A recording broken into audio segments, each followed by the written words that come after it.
Hello, and welcome to the VoiceFirst Roundtable. This is season 2, episode 2 of our one-on-one half-hour interview show, looking at a lot of interesting people doing a lot of interesting work across the landscape of voice technology and the underlying AI that supports it.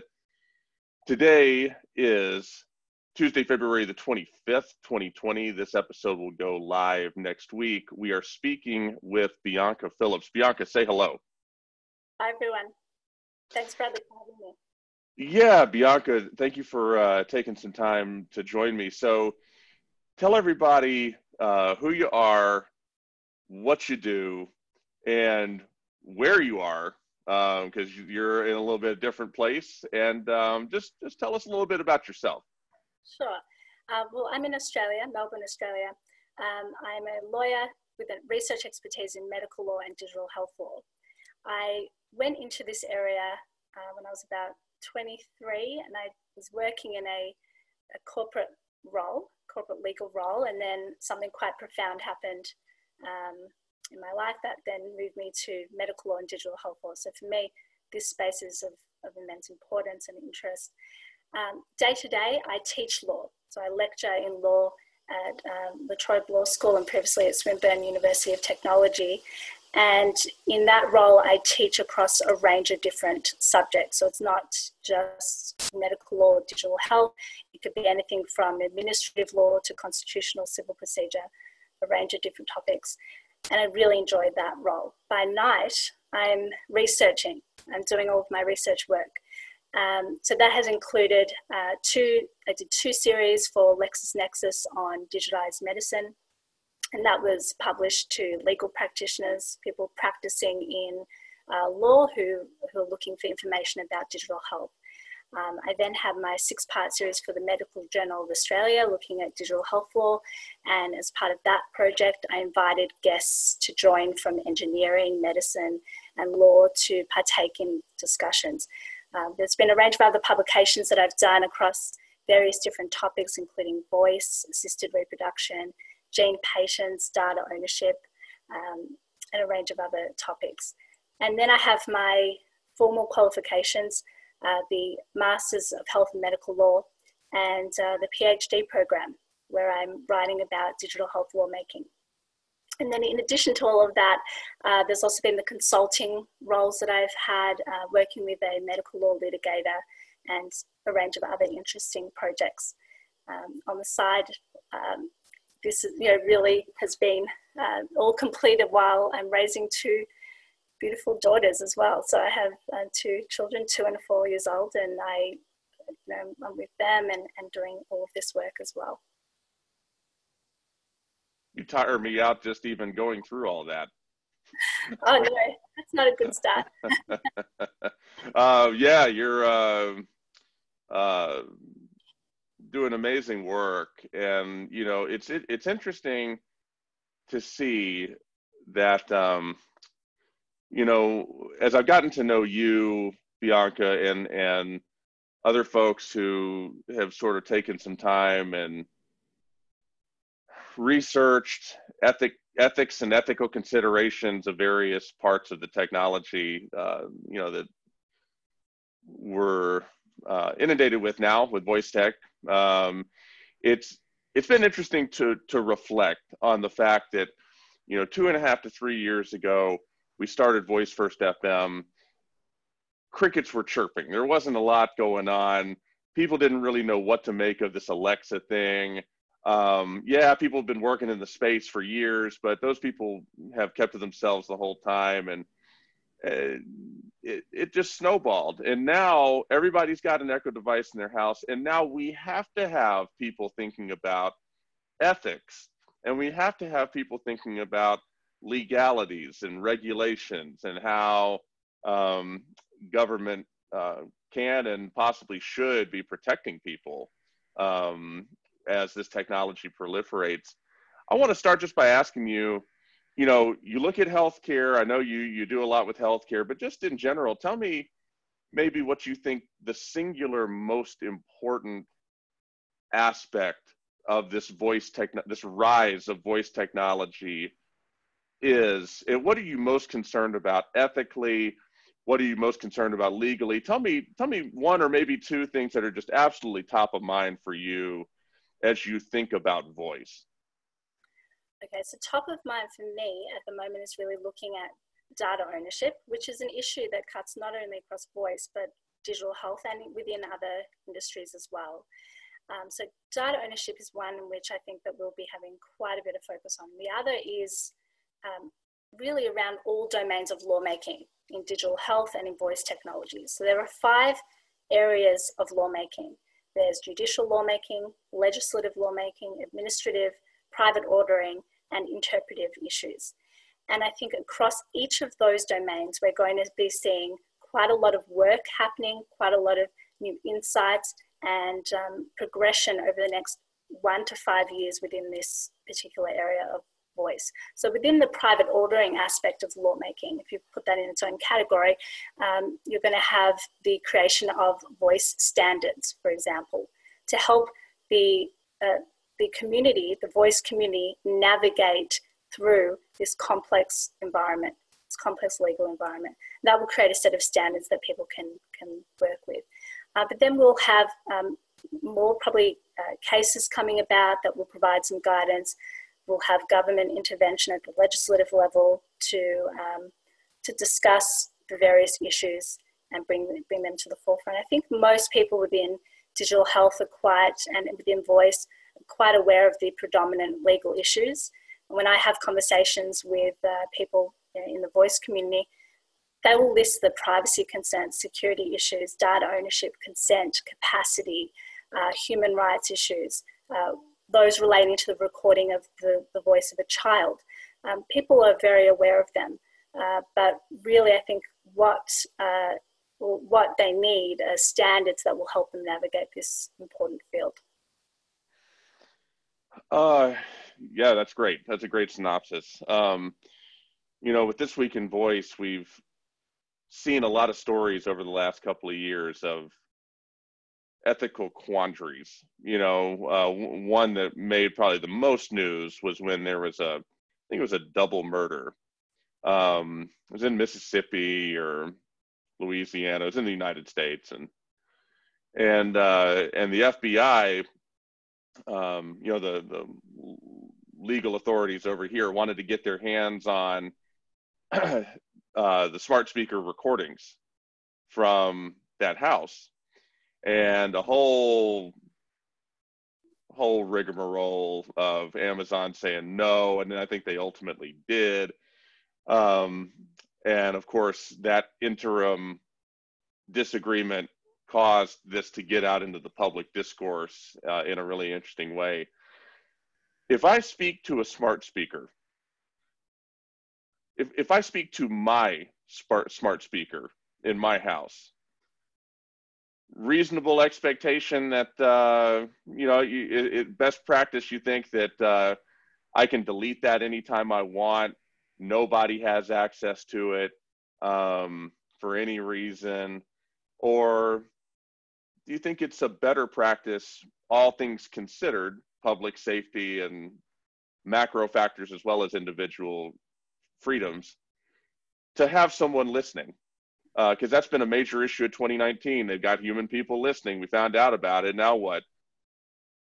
Good idea to have human people listening to the recordings, or you think, no, bad idea, and we should have total control? Okay, so my personal view on that is, for the most part, we need to protect the individual freedom and the right of people to have privacy within their home, and that sense of security and trust in the system, right? However, there have to be, in my view, exceptions for public interest reasons, for macro issues, as you mentioned. So that can all be written into law, and it can be done in a way that is, narrows those exceptions to particular circumstances. And then you could go into quite detailed discussions around how we write those exceptions. There are many examples within law where you have the protection of fundamental freedoms and rights, with some exceptions. So that's my view on it. Yeah, I'm inclined to agree with you. I'm also intrigued by, so you've been part of the Voice of Healthcare Summit with us, and we've gotten to know you through some of our events. And also part of the Voice of Healthcare Summit with us has been a company called Canary Speech. And this company, and they're part of Project Voice as well. This company, Canary Speech, is one of several that is taking on the task of, whereas most voice experiences are all about the words you say, Canary Speech is about how they are said, and the latent and hidden data in our voice and in our vocal cords and in our vocal output. And I got in a conversation with one of them about this, but I'll ask you just to get your thoughts. Let's say somebody is in a hospital room, or they're in a senior living facility, and the technology gets to the point, these AIs, Alexa, Google Assistant, the AI gets to the point where it can diagnose diseases through the words coming out of your mouth, through the sound of your voice relative to a benchmark that is recorded. And it's gathering healthcare data on you. And maybe it figures out that, you sound a little bit different than you sounded 3 weeks ago. And we know through the magic of machine learning that you're 82% likely to have lung cancer. And this person sitting in their senior living facilities never asked, never thought about that. What are your thoughts on medical data as it relates to, some of these frontier companies? Like, do you like what Canary Speech is doing? Do you like what some of these companies are doing to sort of get out in terms of predicting things and predictive diagnoses, or are you more conservative in how the technology ought to function? I'm curious as to your thoughts. Personally, I really like what they're doing. So my take on this is that, there has to be adequate consent. The person has to understand exactly what is being measured, so that they know what they're engaging in exactly, and the benefits and risks associated with that. And they have to make that decision to participate or not. But I'm very excited to hear about the different technologies that are underway. In fact, it was when I was looking at EHR systems, the lawmaking processes for EHR, and reading about physician burnout and the difficulty that doctors face in having to click on different files and read through everything. I did that research and came across what's going on, the work being done at Vanderbilt University by Kumar Crystal. That really got me interested in attending the VOH Summit last year. And then hearing about her work and also the work of so many others, including Canary Speech, it really it made me want to come back for more. And that's why I wanted to attend Project Voice AI. So it's really interesting. I got another ethical question for you. I like being able to sort of pepper you with these because I usually ask questions on my personal opinion, so it's actually nice to have. Yeah, it's fun to ask you this stuff just because this is you're wired this way, and just I know you're thinking about some of these things, and with the fact that you have children, I want to ask you about something that was in the news this week, and then I'll follow up and close by just asking you a general question about 2020. But this week in the news, actually it was toward the end of last week in the news, there was something called Toy Fair going on in New York City. And part of Toy Fair, which is a big conference, big convention, trade show for toys and toy makers,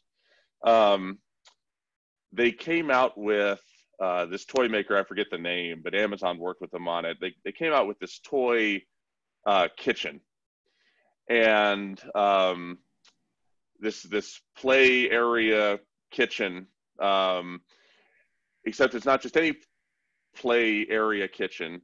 This play area kitchen had a toy Echo speaker built in, to where children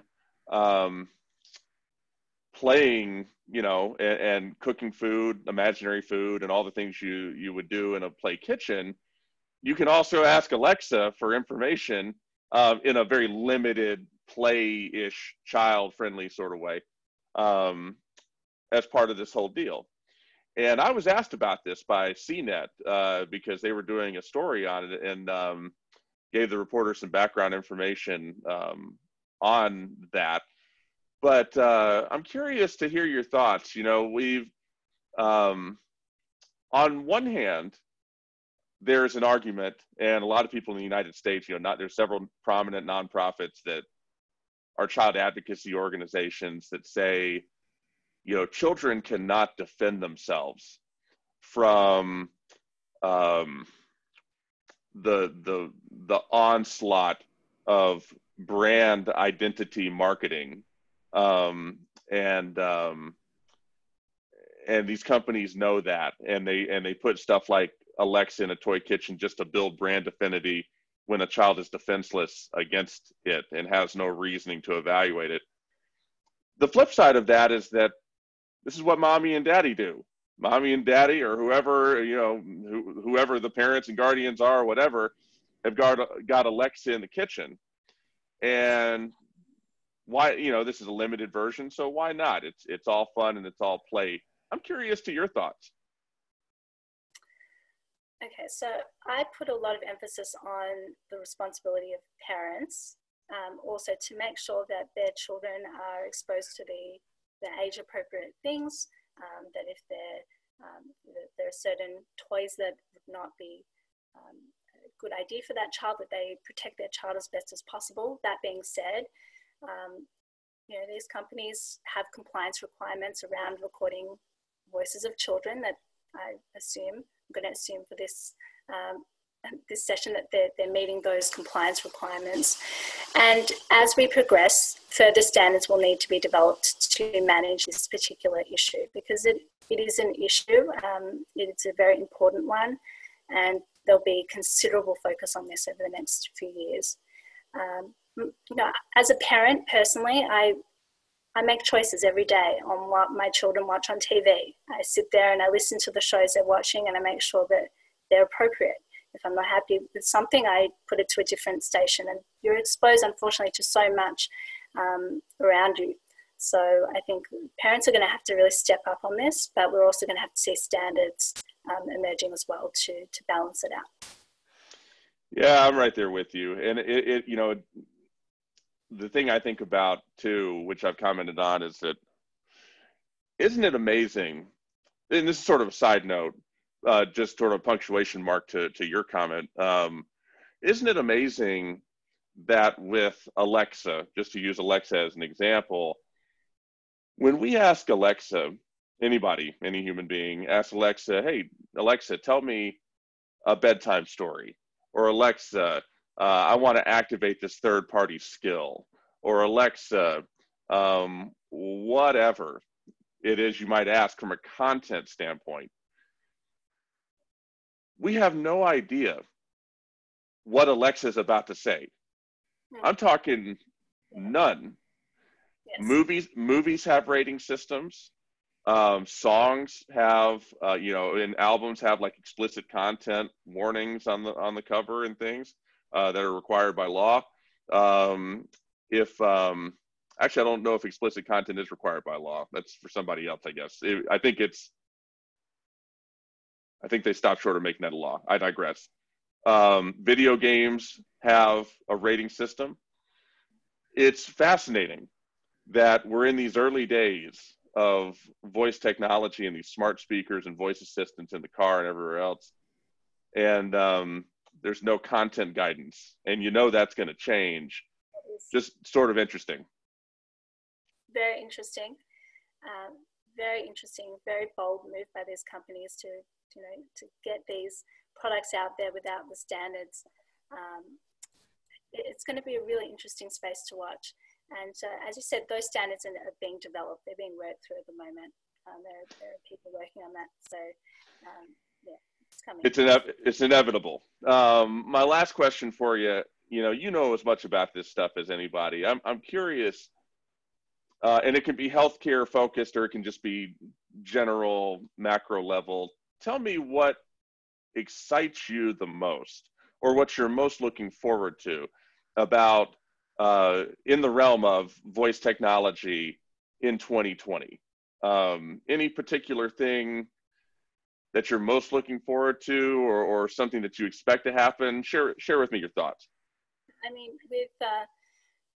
with the various skills that we'll be able to utilize Alexa with HIPAA compliance, I'm very interested to see how that goes, how whether more skills will be included as part of that, and whether other companies will also be able to secure that kind of HIPAA compliance for development of skills. So I think that's something I'm quite interested in. And generally within the digital health sphere, really interested to see what new technologies are going to come out this year. Hey, you and me both. You and me both. Bianca, thank you very, very much for joining me on the VoiceFirst Roundtable, taking a little bit of time out of your schedule, all the way on the other side of the world, the land down under, to be part of it. Thank you for sharing your experience and your expertise with us. It's greatly appreciated. Thank you very much, Bradley. Thanks. For the voice, sure, absolutely. For the VoiceFirst Roundtable, Season 2, Episode 2. Thank you for watching. If you're watching on YouTube, thank you for listening. Until next time.